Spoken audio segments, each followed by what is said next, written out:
Listo, muy buenas noches a todos. Gracias por poderse unir el día de hoy. Hoy estamos con el doctor Tomás Díaz, es médico pediatra e instructor del servicio de hospitalización del Universitario Infantil de San José. Hoy vamos a hablar acerca de exantemas en pediatría. Doctor, muchas gracias por su participación y el auditorio es todo suyo. No, gracias Luisa a ustedes por la invitación. Espérenme porque creo que están viendo, es igual que yo están viendo es la pantalla del navegador. Aquí ya ven la presentación, ¿cierto? Sí, señor doctor, ahí se ve. Bueno, como muchos de ustedes creo han tratado de revisar este tema y se han dado cuenta que es muy largo, que es muy ladrilludo, ¿sí? Aunque son enfermedades muy interesantes y que también muchas veces nos generan controversia. Esta charla voy a tratar de hacerla lo más práctica y lo más corta posible, ¿sí? Cuando yo era residente, la primera vez que, bueno, ya había leído exantemáticas y estos temas, pero se me encargó hacer una revisión de tema grande sobre todas las enfermedades exantemáticas y fue una exposición de 120 diapositivas. Entonces, en esta oportunidad, aquí con ustedes, voy a tratar de hacerlo lo más conciso y práctico posible. De hecho, va a haber, la mitad de la charla va a ser con la participación de todos porque nos vamos a centrar en casos clínicos dentro de los exantemas con mayor presentación en, en pediatría. Entonces, esta foto lo dice todo muy claro. No hay nada que afane más a una mamá o a unos padres que algún compromiso en la piel, llámese el que sea, llámese una dermatitis, ¿sí? O cualquier tipo de lesión en piel desde la semiología dermatológica, ¿no? Una, una, unas lesiones maculopapulares morbiliformes, como vemos en la figura A, o un exantema de características escarlatiniforme, o otro que sea reticular festoneado, o un urticarial ahonoso, o otro tipo de exantema como el vesículo ampolloso o como el purpúrico petequial. Cualquiera de este espectro de lesiones que se encuentren en la piel, para los papás siempre va a ser gravísimo, ¿sí? Yo a veces, no sé si algunos de los que han tratado conmigo me han escuchado que a veces los papás les preocupa más la lesión en la piel que la dificultad respiratoria de los niños cuando están estos dos asociados a alguna entidad. Bueno, y también porque recordemos que el órgano más grande del cuerpo es la piel y obviamente pues es la carta de presentación de todos nosotros. Entonces cualquier lesión en el cuerpo genera mucha angustia para los padres. Así sea la más leve que ustedes puedan llegar a diagnosticar, los papás siempre le van a preguntar, ¿seguro, doctor? ¿Y de verdad que no es contagioso, doctor? ¿Y de verdad que no le va a repetir, doctor? Bueno, entonces por esto es muy importante saberlas diagnosticar, saberlas diferenciar, porque hay muchas enfermedades que comparten semiolesiones cutáneas, ¿sí? Y por eso, por ejemplo, acá, en esta siguiente tabla, en donde estamos hablando de la clasificación etiológica de los exantemas, aquí estamos hablando solamente de los exantemas maculopapulosos. Entonces, mire la cantidad de etiología que tenemos acá, ¿cierto? Entonces están los exantemas víricos, que muchas veces nosotros solamente pensamos en que los virus son los que dan de este tipo de lesiones, pero también hay agentes bacterianos, también hay medicamentos que tienen una eh, unas características diferentes a las reacciones alérgicas. Por ejemplo, aquí que no se va a mencionar mucho, pero para que lo tengan en la mente, la enfermedad del suero, que es un cuadro que genera fiebre, adenopatías y exantema y está relacionado con el uso de algunos anticonvulsivantes, ¿cierto? Las reacciones secundarias a antibióticos, como el famoso hombre rojo, que es secundario al uso de vancomicina, ¿cierto? Y algunos carbapenémicos, también comparten esa característica de que sean lesiones maculopapulosas. Bueno, enfermedades sistémicas, como para nombrarles así algunas que no hayan oído nombrar tanto, la artritis reumatoidea juvenil da un exantema maculopapular que se llama evanescente. ¿Qué significa esto? Que los pacientes presentan fiebre, una fiebre muy alta, y el exantema aparece cuando temperatura sube y cuando se quita la fiebre, el exantema se va. Bueno, enfermedad de Kawasaki que está muy de moda con todo aquello que han oído ustedes nombrar en pediatría que se llama el síndrome inflamatorio multisistémico asociado a la infección por COVID, pero que definitivamente comparte las características clínicas de la enfermedad Kawasaki que conocíamos antes. Eso también tiene un exantema maculopapular. Otras infecciones como el Mycoplasma pneumoniae también genera exantema, sobre todo en aquellos adolescentes que tienen síntomas respiratorios. Podemos ver este tipo de compromisos. Y como por ejemplo para virales como la pitiriasis rosada, que es causada por un herpes virus, entonces también puede generar lesiones maculopapulares. Fíjense que los víricos son 2, 4, 6, 8, 10 enfermedades que comparten la misma característica en el exantema. Entonces, de esas 10 enfermedades, yo tengo que saber qué diferencia cada una para que yo pueda llegar a un diagnóstico certero. Eh, Fíjense que están agrupadas y de esas 10, 5 enfermedades generan que uno tenga que hacer un diagnóstico obligatorio para descartar las 2 primeras. Siempre que uno vea un exantema maculopapular y piense que es de origen viral, usted debe descartar siempre sarampión o rubéola. ¿Cuáles son los exantemas que, por ser iguales dentro de las características de sus lesiones en piel, tendríamos que hacer una ficha de notificación y muestra para descartar sarampión y rubiola? Son el eritema infeccioso, el exantema súbito, la escarlatina, que está dentro de la etiología bacteriana, pero también comparte esas lesiones. Ya les dije el exantema súbito, que es la misma rociola. Bueno, y la quinta enfermedad o eritema infeccioso. Esos son los virus o las enfermedades que tendríamos nosotros que hacer una ficha de notificación para descartar sarampión y rubiola. Porque lo más importante es descartar sarampión y rubiola porque son enfermedades muy contagiosas en la población, que no tienen una morbilidad importante, pero que al ser muy contagiosas y están en vías de erradicación, pues generan una mayor alerta al sospecharse un tipo de lesión parecida a ellas. ¿Listo? Si tienen dudas, en cualquier momento me pueden interrumpir. Hay otros tipos de clasificación etiológica de los exantemas según si son lesiones vesiculares o purpúricas. Entonces las vesiculares, esas sí son muy fáciles. Encontramos todas las enfermedades de la familia del herpes, que va desde el herpes simple hasta la varicela zoster. Bueno, y la enfermedad de mano, pie, boca, que pues obviamente es causada por un Coxsackie virus y que comparte esas características con una localización diferente. Bueno, las purpúricas petequiales, que son que cuando están acompañadas de fiebre son una urgencia de verdad. O sea, usted es un paciente que llegue con un exantema del tipo petequial y esté febril, ustedes siempre tienen que pensar que ese paciente tiene una meningococcemia, ¿sí?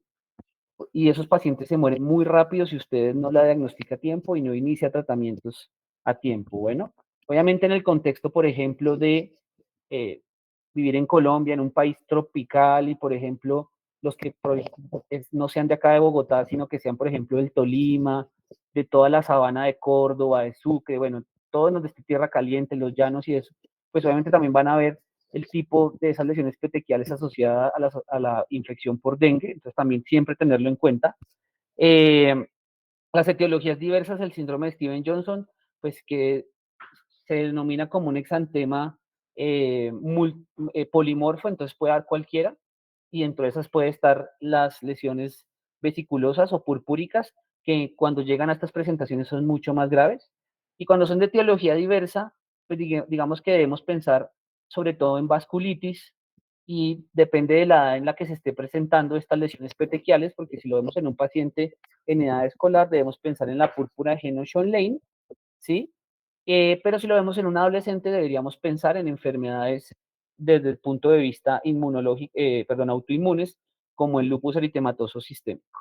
Pues también debemos pensar si vemos lesiones purpúricas en un paciente que tenga alguna alteración en la coagulación, como trombocitopenias o coagulopatías. Entonces, ¿cómo traté yo de dividir esto? Y esto lo encontré en el artículo que está mencionado como referencia en la diapositiva.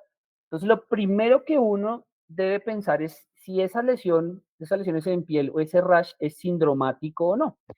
Bueno, cuando el rash es sintomático, entonces tenemos que ver cómo están distribuidos esas lesiones. Entonces, si está en la mano, en los pies y en la boca, ¿qué puede ser? Puede ser un enterovirus, ¿sí?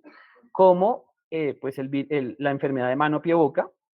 Puede ser el virus de varicela zoster, que también puede tener lesiones en mucosas, que puede tener lesiones en miembros superiores y en miembros inferiores. Lo único que diferencia es que la varicela no da en las palmas ni en las plantas, ¿de acuerdo? Y virus también como el virus de, ay, se me fue el virus que está relacionado con esa sigla. Bueno, ahorita que me acuerde se los digo. Cuando tiene una disposición sindromática en guantes, en calcetines y son papulopurpúricos, puede ser un parvovirus B19 que genera la enfermedad, el eritema infeccioso o quinta enfermedad. Esa es una característica importante. Da lesiones con características de guante y de calcetín. Vuelven a aparecer los enterovirus, no tanto el tipo de la mano, pie, boca, pero sí puede aparecer. El citomegalovirus, perdón, no el Epstein-Barr virus, sino el herpes virus tipo 6. Y el sarampión también puede dar una distribución en síndrome de guantes y calcetines. Bueno, esto es como lo general, pero ustedes pues tienen que ir a buscar otros signos. ¿Listo? El síndrome de Janotti-Crosty, que es el síndrome paraviral, que es más frecuente en niños, muy infrecuente en adultos, está relacionado con todos esos virus que ustedes eh, ven ahí, ¿listo? Pero ese síndrome es muy raro también de verlo. Digamos que lo vamos a dejar como última causa de un exantema de estas características, porque siempre vamos a pensar en esos 10 exantemas virales que vimos, después seguimos pensando en la escarlatina y ya después llegamos a los otros que son poco menos frecuentes como las vasculitis o como las enfermedades autoinmunes. Cuando el rash no es sindromático, entonces lo que nos vamos a preguntar es si las enfermedades son transmitidas por mosquitos, que volvemos a ver que es muy importante en el contexto en donde estamos en Colombia. Bueno, entonces si lo que encontramos es que el paciente tiene fiebre y rash, ¿sí? Entonces lo más frecuente es que nosotros vamos a ver es que podemos estar frente a un virus del dengue o contra el virus del Zika. Si el paciente tiene rash y artritis, lo que podemos pensar es que puede ser un chikungunya.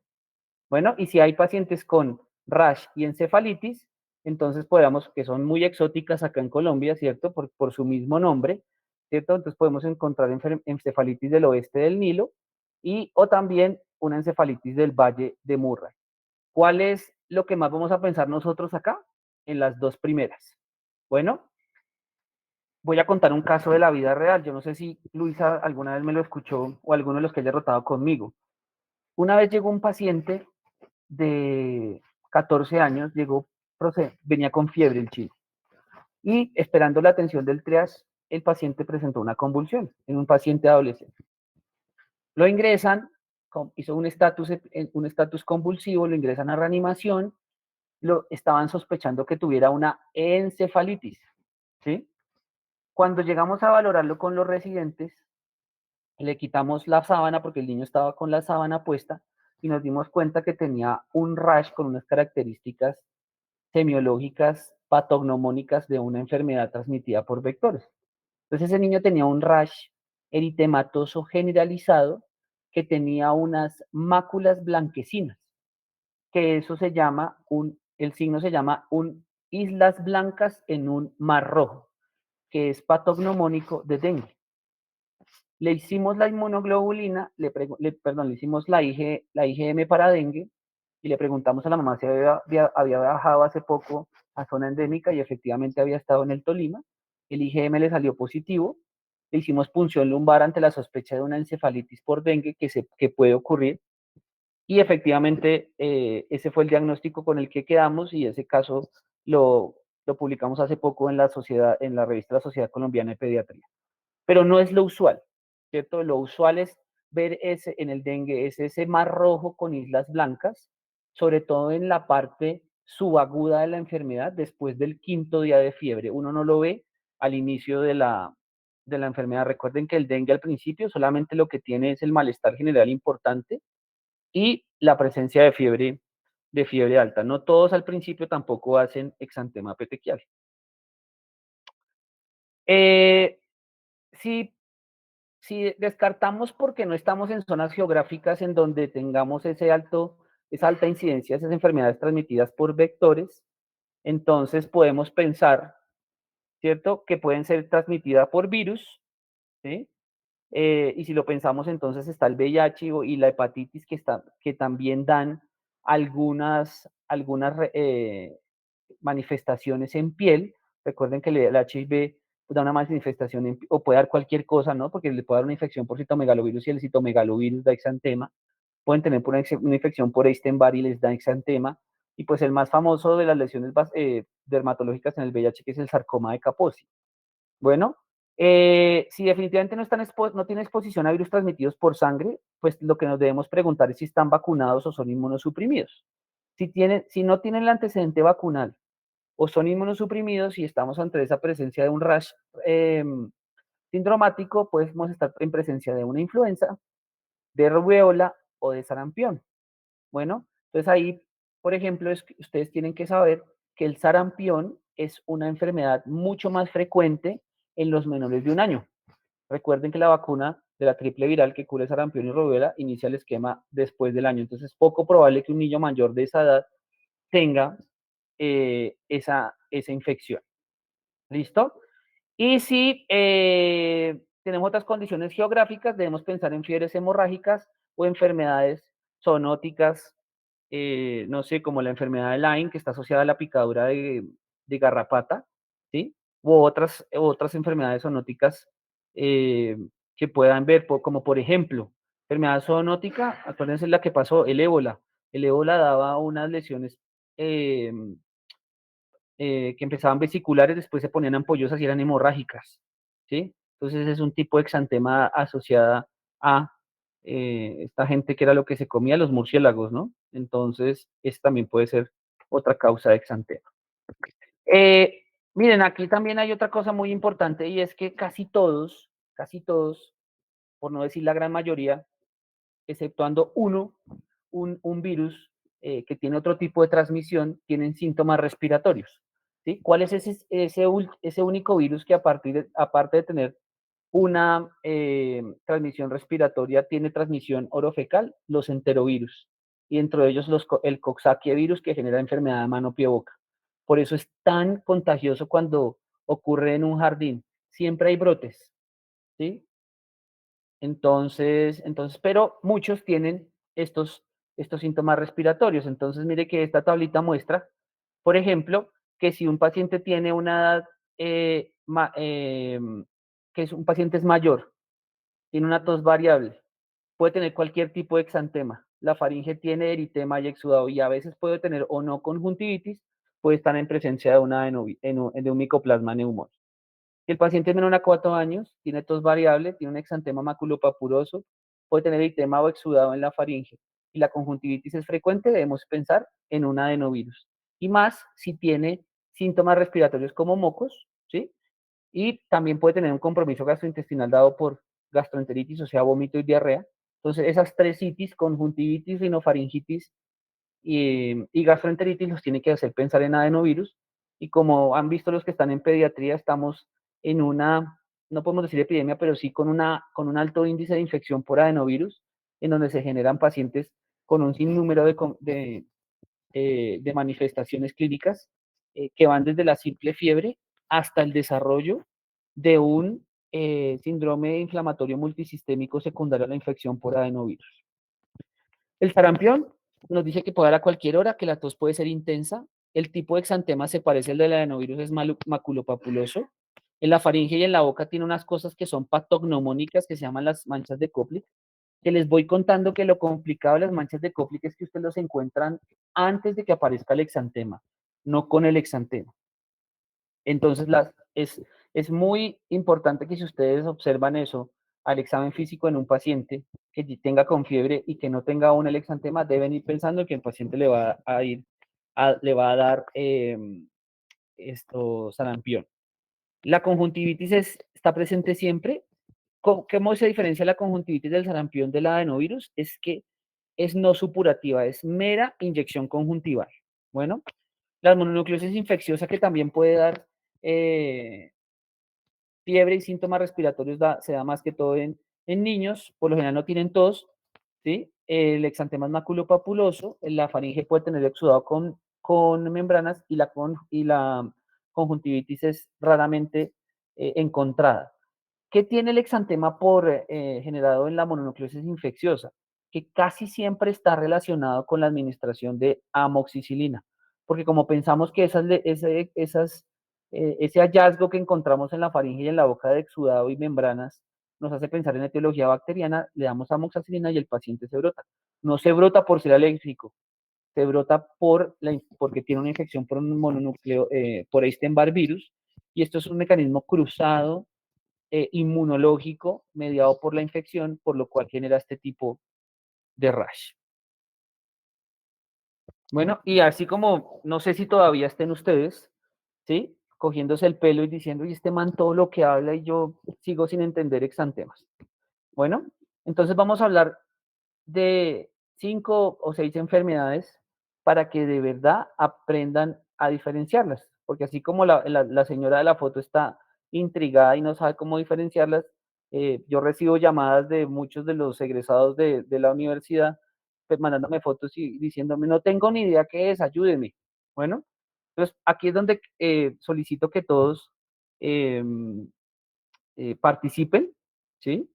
Con respecto a lo que vayan pensando dependiendo de los casos clínicos. Bueno, entonces, el primer caso es un paciente que tiene un exantema rojo vinoso que comienza en la cara y se generaliza con una progresión cráneo-caudal y confluente. Tiene conjuntivitis no supurativa, síntomas respiratorios, enantema patognomónico en forma de punteado blanquecino sobre una mucosa bucal que puede visualizarse en entre el 50 y el 80% de los casos. A la foto. ¿Quién me ayuda?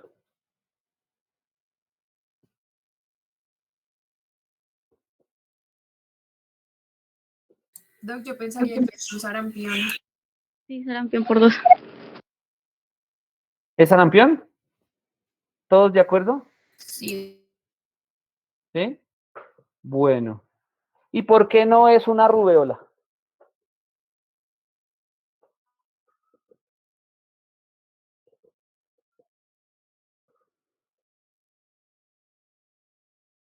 Dígame por qué sí y por qué no es una rubeola.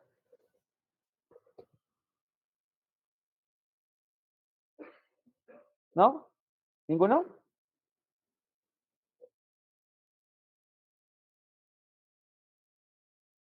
Bueno, vamos a ver qué es.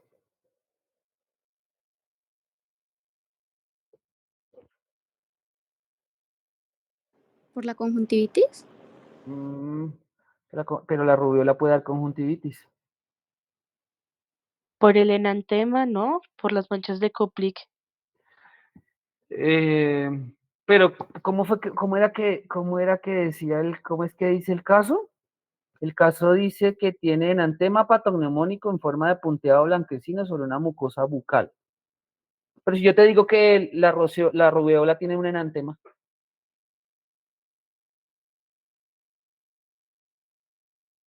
Y acá te está diciendo que, aquí te dice que,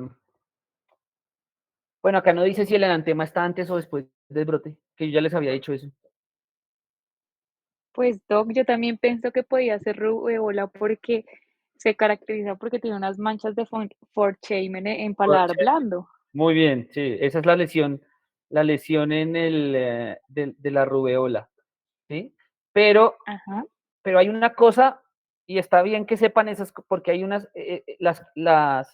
así como las manchas de Koplik son patognomónicas del sarampión, es diferente con el signo de Forchheimer porque no es patognomónico de rubeola, ¿sí? Hay una sola cosa que es patognomónica de la rubeola y es la presencia de adenopatías suboccipitales, ¿sí? O sea, exantema maculopapular eritematoso generalizado, como el que se ve acá, y la presencia de adenopatías suboccipitales los tiene que hacer pensar en rubeola. ¿Ok? ¿Listo? Yo solamente quiero confundirlos para que al final se den cuenta que no es tan difícil, ¿sí? Y era sarampión. Bueno, listo. Muy bien. Sarampión se ve, ustedes van a ver sarampión, ¿sí? Yo empecé a ver sarampión ahorita ya muchos años después de pediatra, porque en mi época estábamos casi al borde de la erradicación. Con la llegada de las personas de Venezuela, llegaron muchos niños sin vacunar que traían el virus y eso generó unas alertas en el país. Y no sé si se han dado cuenta, si tienen familiares pequeñitos, desde el año pasado hubo una jornada de vacunación a pacientes mayores de año y medio para hacerles un refuerzo de sarampión y rubeola, porque eso fue una campaña que quedó antes de la pandemia, pero por la vacunación del COVID se retrasó. De hecho, la indicación era que todo personal de salud menor a 40 años debía volverse a vacunar contra sarampión y rubeola, dado el riesgo de un aumento de casos. Dice, rubefacción facial con afectación de ambas mejillas, respetando la zona perioral, aspecto reticular y festoneado en las zonas de extensión de brazos, muslos y nalgas, respetando palmas y plantas. Aparece y desaparece, variando de intensidad con los cambios de temperatura, el estrés y el ejercicio físico. Es Un eritema infeccioso. ¿Eso no es quinta enfermedad de exantema súbito, profe? Sí, es que también son fáciles, ustedes son como pilosos. Muy bien. Entonces, sí, es un eritema infeccioso o quinta enfermedad.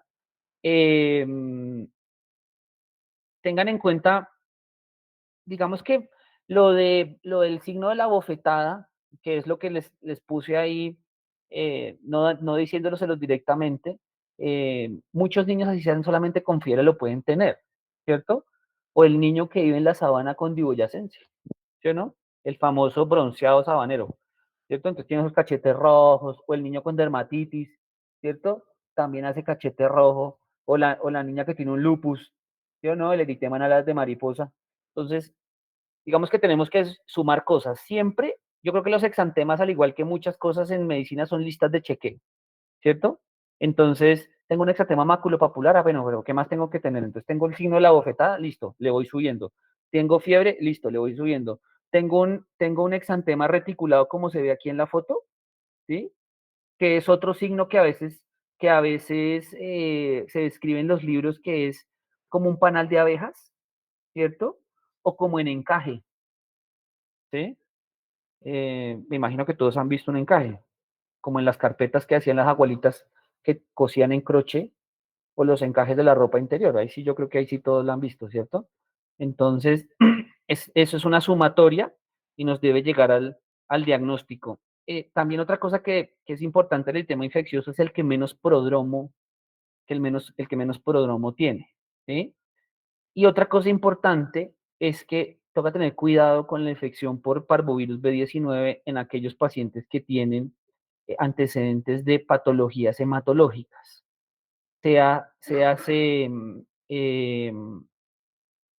alfa-talasemias, anemias células falciformes. Estas infecciones pueden generar exacerbaciones de esos antecedentes, y la complicación más harta de esta infección por parvovirus B19 es la aplasia medular. Es una causa frecuente adquirida de aplasia medular, para que siempre lo tengan en cuenta.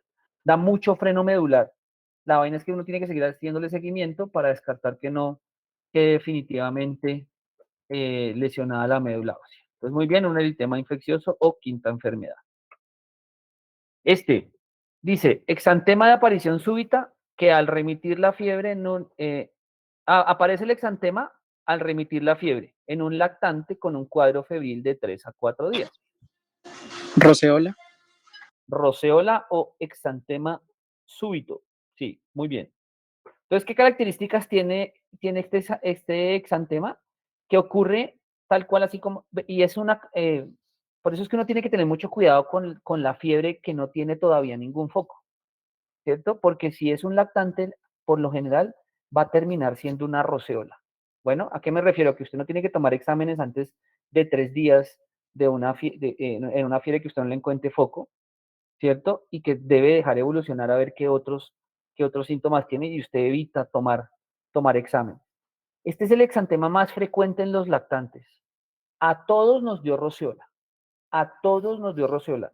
No es que, ay, no es que al niño le dio roceola a los 12 años. No, le da solamente a los lactantes. Y tiene esa distribución principalmente en tronco y en la cara. Bueno, el exantema se llama súbito porque puede durar de 4 horas a 48 horas. Bueno, tiene otra característica y es que puede tener, al aparecer el exantema, puede tener unas adenopatías retroauriculares, que son diferentes a las que nombramos ahorita de la rubeola. Estas son retroauriculares. Tienen un signo que se llama el signo de Berlinier, ¿sí? Que es asociado al exantema, es un poquito de edema bipalpebral. Los libros lo refieren como una facies abotagada. Y el otro es las manchas de Nagayama. Es poco frecuente, pero que ocurre también como un enantema en la, en la región, en la región oral. Es supremamente benigno, ¿sí? ¿Cuál es la complicación más frecuente y por lo cual los pacientes pueden llegar? Es la convulsión febril. ¿Listo? Entonces, muchas veces nos ha pasado que tiene un bebecito de 3 meses, hace una convulsión febril, pensamos que tiene una meningitis, le hacemos punción lumbar, le ponemos antibiótico y a los 3 días se brotó y se le quitó la fiebre. ¿Listo? Nos ha pasado. Entonces, pues digamos que en ese contexto de la edad de ese paciente, pues obviamente tenía el contexto de esas, de tomarle esos paraclínicos, pero en un niño más grande, pues tendríamos que esperar. Muy bien, roceola o exantema súbito.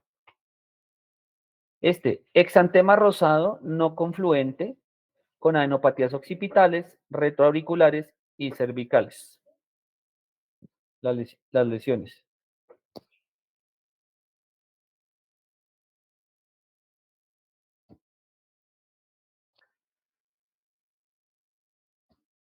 ¿Alguno?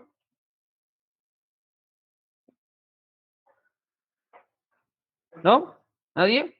Esta sí es rubiola por las adenopatías occipitales. Exacto, yo ya les había soplado la respuesta.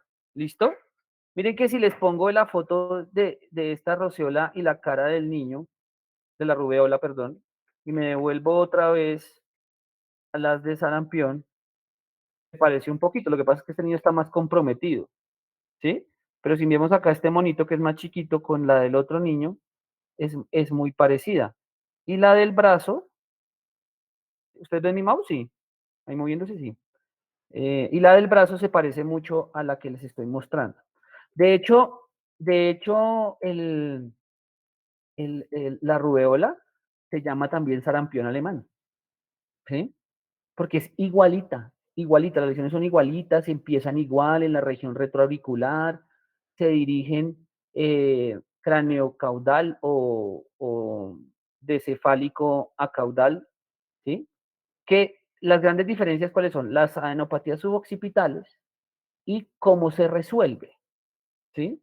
El sarampión se resuelve al contrario. O sea, me salió de la cabeza a los pies, el sarampión se resuelve de los pies a la cabeza. Y la rubeola se resuelve igual que como aparece. ¿Sí? ¿Me dice explicar? Esa es otra gran diferencia.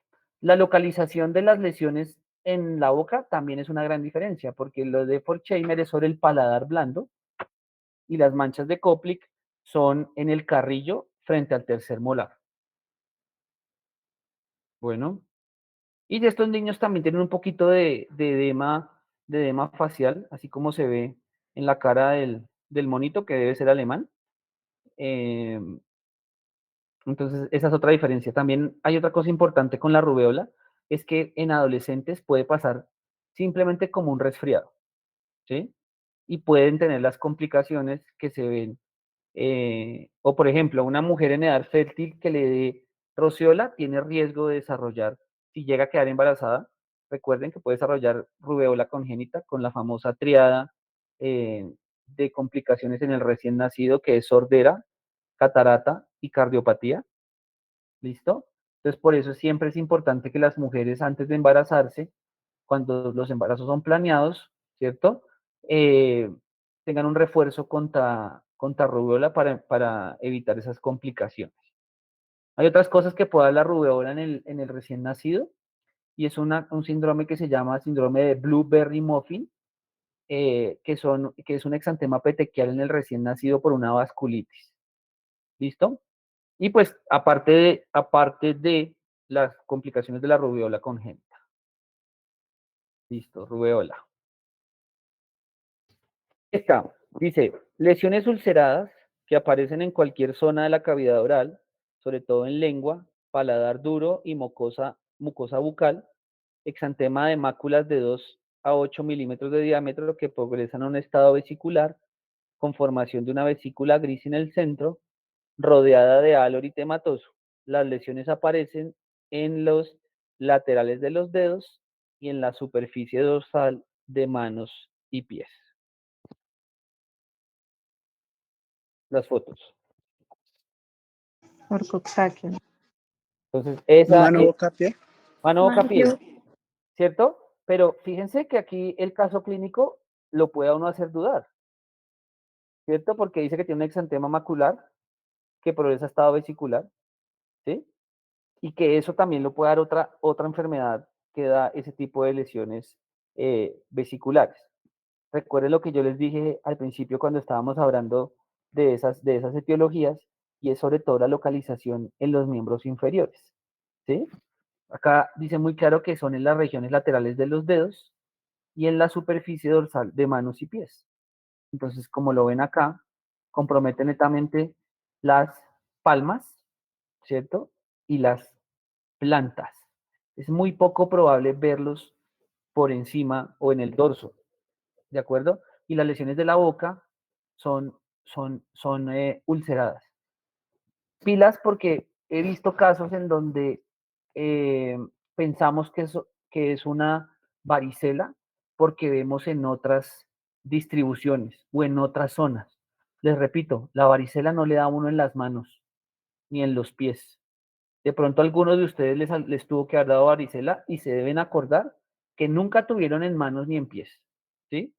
Si lo tuvieron en las manos, ahí sí lo tuvieron de verdad en el dorso, y en los pies, en el dorso del pie. Entonces, pilas con eso, porque la varicela también da lesiones así en la boca, y eso es lo que lo deja comer a uno.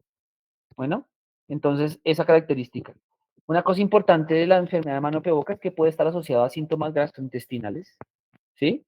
Y otra cosa que puede pasar, pilas con eso para que no se asusten, sobre todo cuando hay mucho compromiso del exantema en los miembros inferiores o superiores, se les caen las uñas. Bueno, pilas, cuando les llegue un paciente, ay doctor, al niño se le están cayendo las uñas.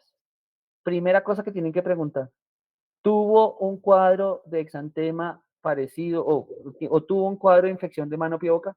Ay, sí, doctor, figúrese que hubo un brote en el colegio. Es por eso. Y solitas van a crecer, no es porque tenga una deficiencia de biotina ni de ninguna de esas cosas, de ninguna de esas vitaminas, es por una infección por Coxsackie. ¿Listo? Muy bien. El tratamiento del mano pie boca pues es asintomático, no sirve de nada darle aciclovir pese a que las lesiones sean vesiculares. ¿Listo? Porque pues el aciclovir solamente está diseñado para los herpes virus. Dice, exantema que se presenta en varias fases, papular, vesicular y costra, que aparece en cuero cabelludo asociado a fiebre, muy contagiosa y que puede ocurrir en brotes en jardines infantiles. La varicela. La varicela. Perfecto. Sí. ¿A cuánto les dio varicela del grupo de los 40 que están ahorita ahí? Yo creo que a casi todos. Mira, están escuchando el pip, pip. ¿Sí? Pues porque el esquema de vacunación de varicela dentro del país está hace 15 años, por ahí, más o menos. Y la segunda dosis la empezaron a dar gratis hace 2 años. Bueno, entonces es una condición que se ve todavía muy frecuente. Si yo les pregunto, ¿dónde empieza la varicela? ¿Qué me contestaría?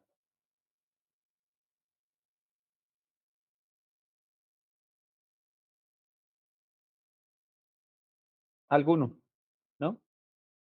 Bueno, porque es que cuando por lo general uno pregunta dónde empieza la varicela, todos contestan al unísono en el cuero cabelludo. Y eso no pasa así. La varicela por lo general empieza en el tronco, en la cara y ya empieza a distribuirse por todo el cuerpo.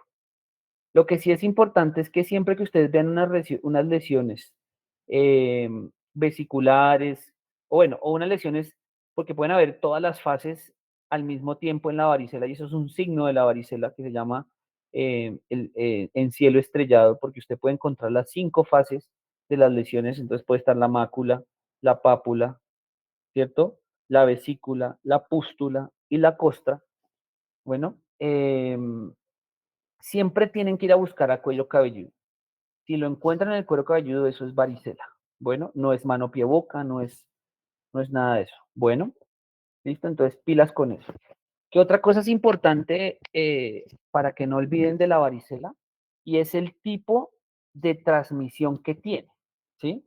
La varicela tiene una transmisión respiratoria, ¿sí? Entonces, ¿cómo se contagia la varicela? Se contagia por las goticas de flush que genera el paciente cuando respira, cuando estornuda, cuando tose, y cuando las vesículas se rompen, se quedan en el ambiente y yo me las trago por vía respiratoria. No es tocar la piel del que tiene la varicela, ¿cierto? Rompo las vesículas y me toco yo la piel y entonces ahí ya no sería una transmisión respiratoria, sino de contacto. Así no es la transmisión. Es diferente cuando el paciente, por ejemplo, está hospitalizado y requiere aislamiento. ¿Qué aislamiento le tengo que dar yo al paciente? Un aislamiento respiratorio y un aislamiento de contacto. ¿Por qué es el aislamiento de contacto? Porque si yo evito tocarlo, no le rompo las vesículas y y el virus no se distribuye por el ambiente y no me lo voy a comer yo por vía respiratoria. Entonces, para que no se les olvide esa parte y le digan a la gente, porque la gente no entiende o no sabe cuándo es que de verdad es contagioso. La gran mayoría de gente le dice, uy, no, es que cuando tiene todo eso en costra, es que ahí está descaspando y ahí es cuando más es contagiosa la varicela. No, la definición del periodo de contagio de la varicela es ¿cuál? Es 5 días antes del inicio del exantema, ¿sí? Hasta que la última vesícula se vuelva costra. Ese es el periodo de contagio. Bueno, pilas con el paciente que tiene varicela y que le den aspirina, ¿no? La infección por varicela y el uso de aspirina está relacionado con enfermedad de Reye. ¿Listo? Entonces, pilas con eso. El uso también de AINES como antipirético en el paciente que tiene varicela se asocia más con complicaciones desde el punto de vista dermatológico, o sea, se sobreinfectan más las lesiones. Entonces, solamente debemos usar antipiréticos como acetaminofén para el manejo de los síntomas. Lo otro que es importante en estos pacientes que no se rasquen, porque estos pacientes terminan generando cicatrices, ¿cierto? Porque la varicela rasca muchísimo. Entonces, siempre darle un antihistamínico, preferiblemente un antihistamínico que sea del tipo H1, que tenga un poquito de sedación, porque uno dormido no se rasca. Es bien importante eso. Pueden usar medidas hidratantes, si quieren ponerle caladril, pónganlo, pero nunca olviden el antihistamínico. ¿Listo? Y recuerden que una de las complicaciones más frecuentes de la varicela es la varicela zóster. Eso quiere decir que a cualquiera que nos haya dado varicela nos puede dar herpes zóster y no importa la época de la vida. ¿cierto? Porque muchas veces ustedes se acuerdan cuando estaban en medicina interna, de pronto les decían, no, es que el herpes zóster es solamente de viejitos. No, a cualquier persona le puede dar. Imagínense que un niño que haya tenido varicela cuando tuvo 5 años, a los 7 años le diagnosticaron una leucemia, entró en manejo inmunosupresor, se le puede disparar. ¿Listo? Eh, Otra cosa que a veces se preguntan es si el herpes zóster es contagioso. O sea, me refiero que si esa activación de la varicela puede llegar a contagiar a una persona que no haya tenido varicela y darle varicela. Sí, pero también depende en la fase en que usted se encuentre con esa manifestación, ¿cierto? Si el herpes zóster, en donde sea, si es en un ganglio de la raíz dorsal o si es en el compromiso facial, en el compromiso de cara del nervio trigémino y está en fase vesicular, se puede contagiar. ¿Listo? Entonces, si ustedes no tienen sus esquemas de vacunación o no están seguros o que yo solamente me puse una dosis y que no me acuerdo si no sé qué. Entonces, pilas con esos pacientes que vean de medicina interna con el zóster o algún adolescente que puedan verlo, porque yo tuve una estudiante que no dijo que no había tenido varicela y la llevé a mostrarle un herpes zóster y a los 15 días, ¡pum!, varicela. Entonces, pilas con eso. Bueno, yo no tengo en este caso, dentro de las, y fíjense que no la nombraba ni siquiera la presentación, pero eso tiene que cambiar. Fíjense que no tenemos dentro de esta clasificación de los exantemas vesiculares a la viruela. La viruela empieza como una enfermedad, como un exantema papular, ¿sí? Que después se hace vesicular, pero son unas vesículas más grandes, y después se vuelven pústulas. Bueno, y es con el tema de la viruela del simio, que está ahorita como de moda, o estamos viendo muchos más casos aquí en Colombia. Yo no he visto el primer caso reportado en un niño, no lo he leído, está más en adultos, pero pues hay que tenerlo en cuenta, sobre todo porque la viruela sí es de contacto. ¿Sí? O sea, es el contacto con las lesiones, y sobre todo en aquellos sitios donde yo tengo una entrada más fácil, ¿no? Una piel con alguna escoriación o algo es mucho más fácil que entre la infección. ¿Listo? Lo otro importante con la varicela, no, el uso de aciclovir solamente está indicado en los pacientes que tienen complicaciones. ¿Sí? No es que porque yo soy adolescente, entonces voy a tomar, o soy adulto joven, voy a tomar aciclovir para la varicela. Eso no cambia el curso natural de la enfermedad.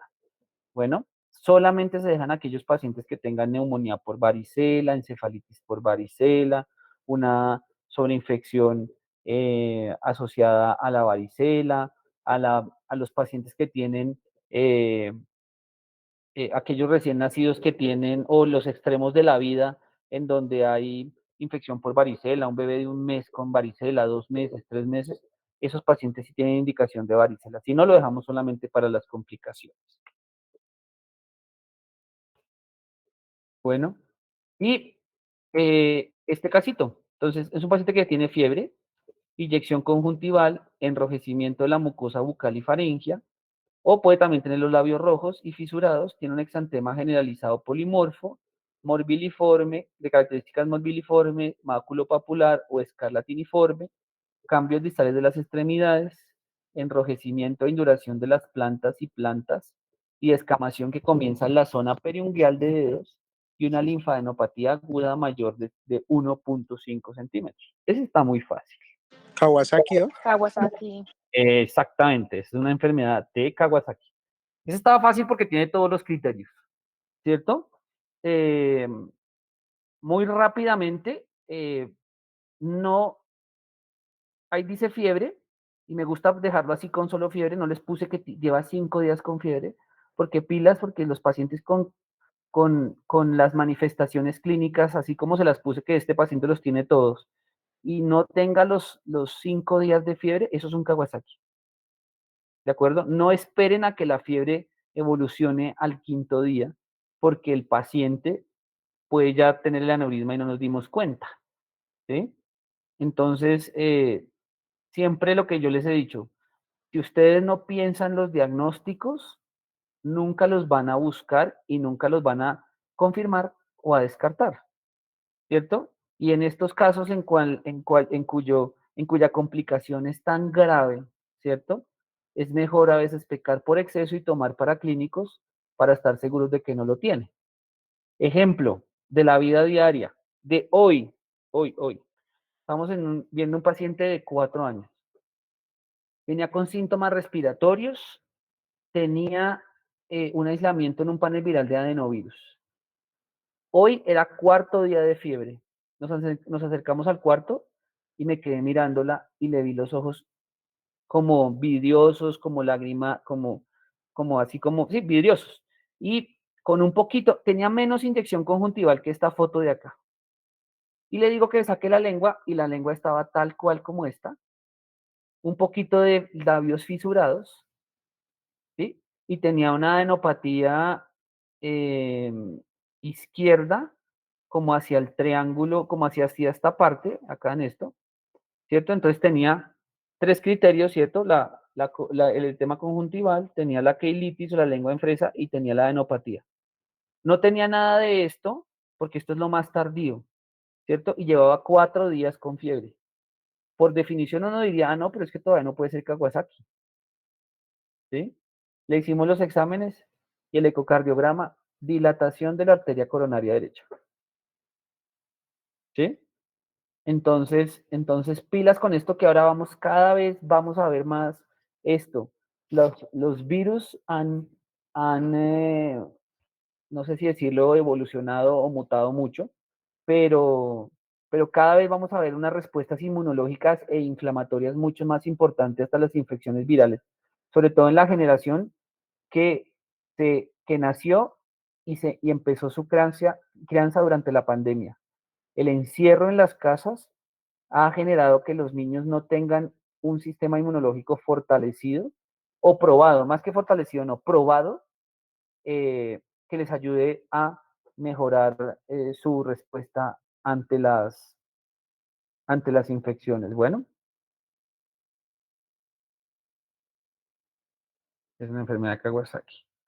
Que como les decía, también ahora se puede llamar síndrome inflamatorio multisistémico secundario a infección por COVID, a infección por adenovirus, ¿sí? Definitivamente ya le encontramos la causa al Kawasaki. Antes no la teníamos. Si ustedes leían Kawasaki antes, solamente hablaban sí, de pronto es una infección viral, nombraban hasta a veces hasta parásitos, la yersinia y todo eso. Pero yo creo que con la aparición del COVID por fin encontramos la causa de esta enfermedad inflamatoria. Y espero, al igual que la mamá, que no solamente salió contagiada, tranquila, sino que además salió contagiada del exantema que tenía su hijo, espero que a ustedes también les haya servido de algo esta presentación. Muchas gracias. Doctor, muchísimas gracias por la charla. No sé si alguien tenga preguntas en el auditorio.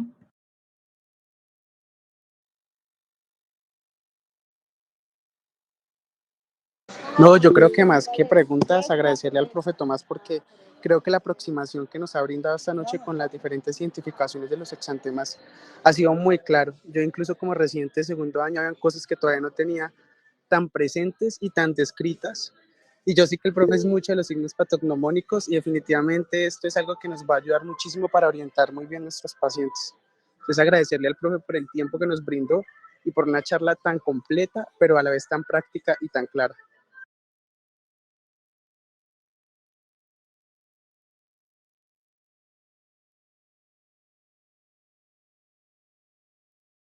Gracias, Juan David. Ingrid, no sé cómo se pronuncia el apellido. Espadófara, que tiene la mano levantada.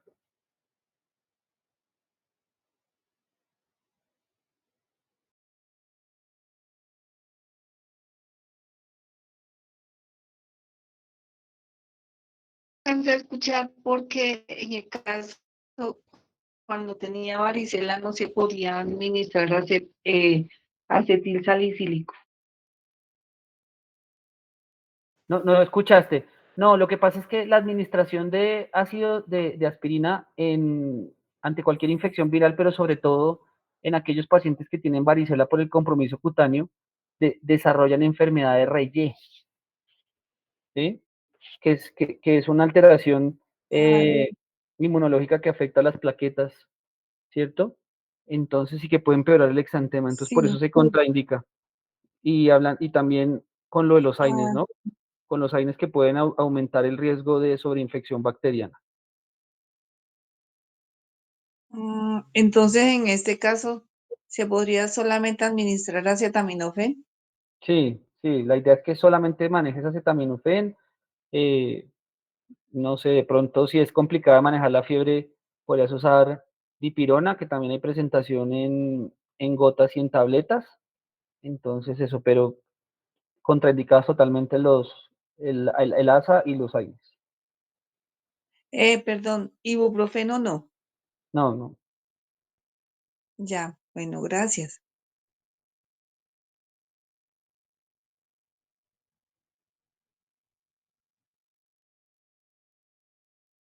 Creo que no hay más preguntas, doctor. Muchísimas gracias por todo, por la charla y espero que todo el mundo le haya quedado un poco más claro cómo diferenciar los tipos de exantemas que se pueden presentar en pediatría. No, gracias a ustedes y también espero lo mismo, que haya sido lo más claro posible. De todas maneras, estas entidades, así como muchas otras de la práctica médica diaria, es de una constante lectura, de una constante actualización y siempre preguntarse y, como les digo, hagan la lista de chequeo cuando vean un exantema, ¿sí? Y seguro que cuando empiecen a hacerlo así, van a diferenciarlo mucho más fácil, van a llegar al diagnóstico y también van a evitar al paciente que tenga que ser llevado a una serie de paraclínicos y, como les decía, con el tema de la rubiola y de sarampión sobre todo. Muchas gracias.